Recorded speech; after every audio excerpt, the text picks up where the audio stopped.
Good morning, puppy families. I have Captain Jack here, who is with us for Puppy PrepSchool. Hello. And he's been all fluffily bathed because he was rolling in the mud today. So I thought I'd show you guys what kind of grooming tools we use. For the adults, this is called a poodle comb. You can see that the teeth are a little further apart than the standard comb out there, and they're also a bit longer. The camera's making weird noises, so I'm hoping it's recording right now. However, this one we just use for the adults. For a puppy coat, your standard comb out there that has the wider teeth on one side and narrower on the other side is fine.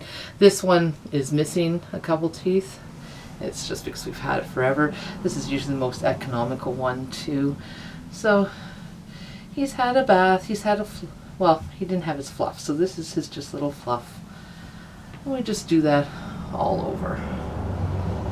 Now, if you do have a slicker brush, and this is a slicker brush, make sure you get the one that has the little nubbies at the end so it doesn't scratch against their skin.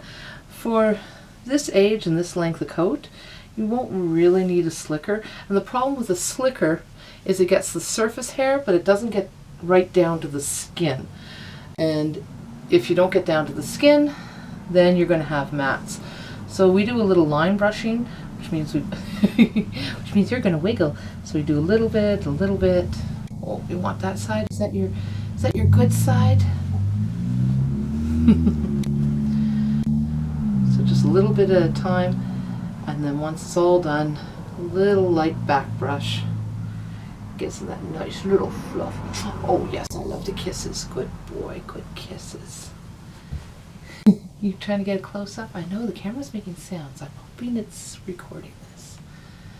Yeah, there we go.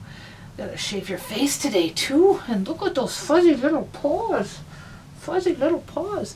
So actually, when we're doing the grooming and the cuddles like this is a little bit a part of their training too. Is the paws up. So head elevated, and then little paws down, or bum elevated higher than the head, just slightly. And this is all this is actually training. Like, oh, I'm playing with his tail. Oh, it's actually training. Yes, it is. The ears, if you flap over the ears and take a little look inside, make sure it's clean. Take just a little bit of hair out. Just a little bit of hair out. If you pluck too much at once, it can cause irritation, and it can cause them not to like to do it anymore. So just a couple little hairs each time. There we go. There we go. And then we check your teeth. Oh, very nice, and lots of praise. Lots of praise. And then play between the toes, and even hold the toes for a couple seconds. You're a good boy. Because this will make nail trimming easier later on. Oh, you are a wiggly worm today. Don't forget, these guys have dew claws. And then little paws. I'm just going to do this quickly. So I'm not sure about this. Are you eating my shoe? No. So, for puppies, I use cat nail clippers. Mwah, mwah. Yes, I do. I like these ones better because they give me more control. And last but not least, we sometimes use one of these brushes. Not so much this side, but the bristly side. And this doesn't really have much grooming for them unless they are dusty or got a little bit of grass on them. Come here. Come back here, cutie pie. But it is good for them to get used to different types of brushes and feels.